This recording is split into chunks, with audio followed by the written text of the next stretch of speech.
Irmãos, eu gostaria de compartilhar com vocês uma história, testemunho que Deus fez na minha vida. E já contei esse testemunho alguns meses atrás, mas nós não estávamos presentes e a gente tem a oportunidade de estar compartilhando novamente com os irmãos.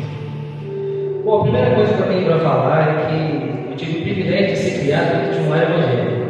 Então, desde muito cedo, eu ouvia falar de Jesus, eu ouvia das histórias da Bíblia e eu frequentava a maioria dos cultos junto com a minha mãe.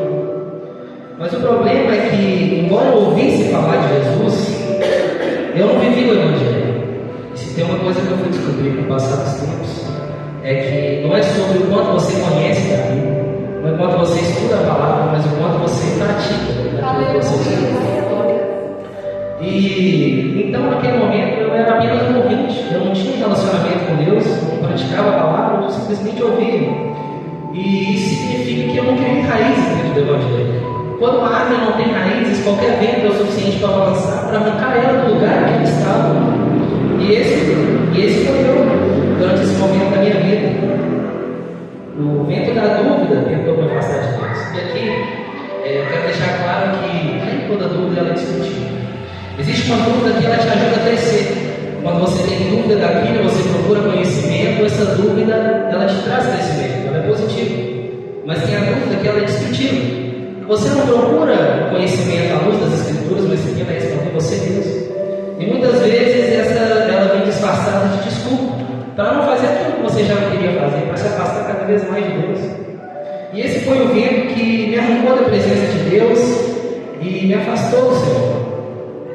E foi aí que o ateísmo começou a entrar na minha vida. Eu já não acreditava mais em Deus. Aquelas dúvidas estavam me afastando cada vez mais. E eu queria ter uma liberdade que eu achava que eu ia encontrar no mundo.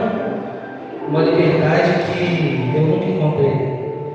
Uma liberdade que vem disfarçada de armadilha. Porque o mundo ele não tem nenhuma liberdade para te oferecer. Não tem nada de bom, é ilusório.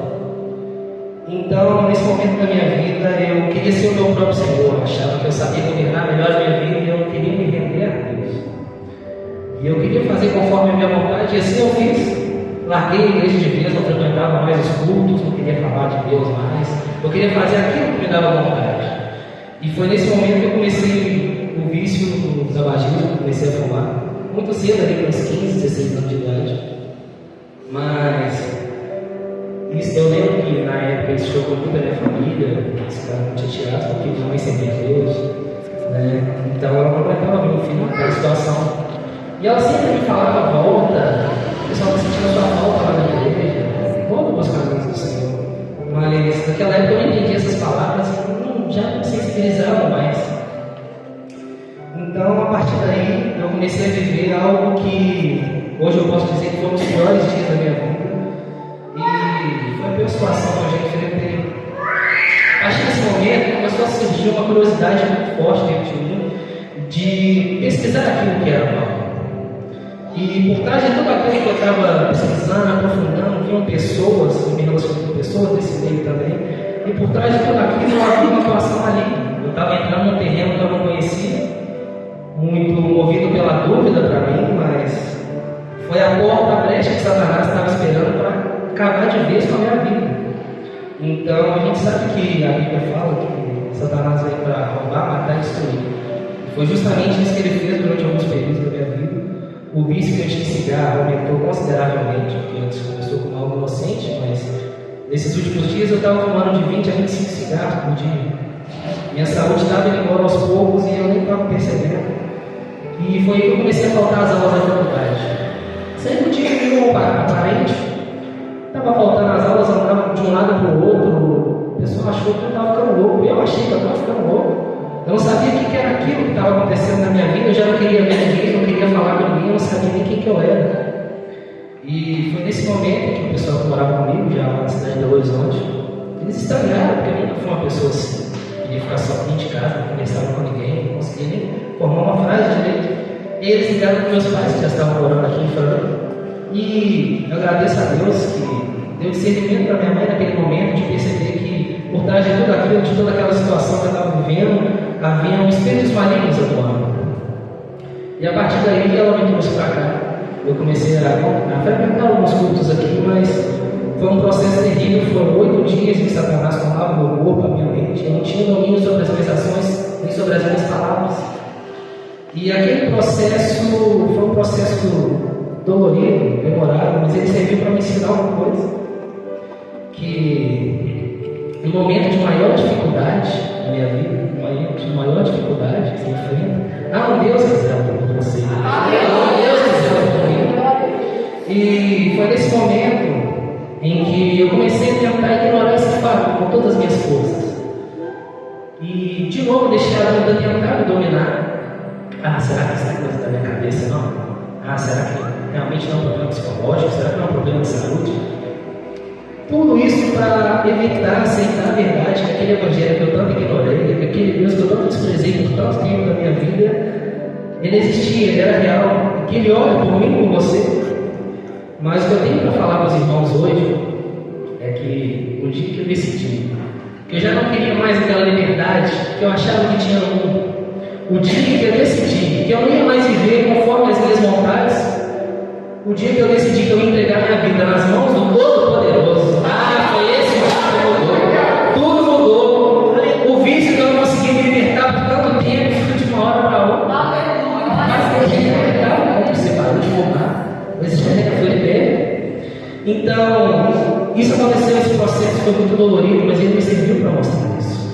E eu quero dizer para os irmãos que tudo isso foi possível graças a uma mulher que dobrava o joelho todas as noites e clamava a Deus para que o filho voltasse da presença de Deus.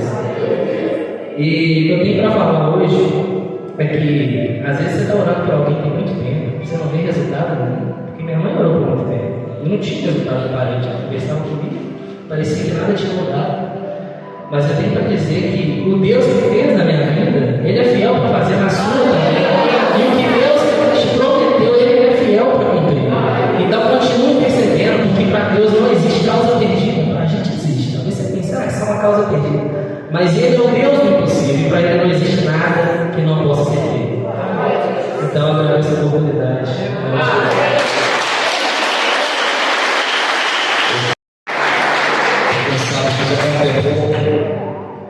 Como o Vinícius chegou aqui, né?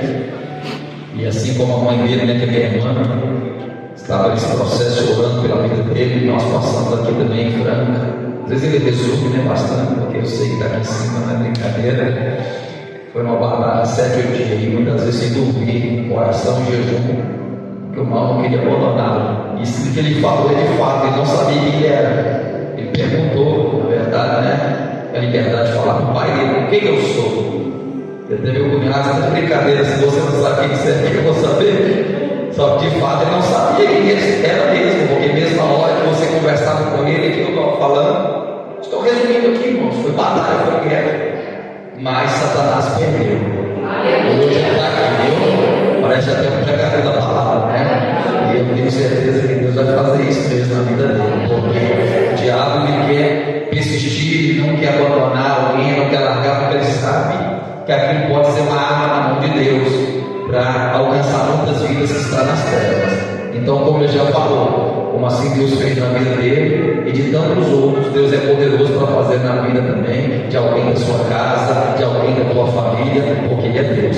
Respondendo também, rapidinho, eu quero ouvir também nosso nome, é o irmão Adalto. E cá em nome de Jesus, glória a Deus.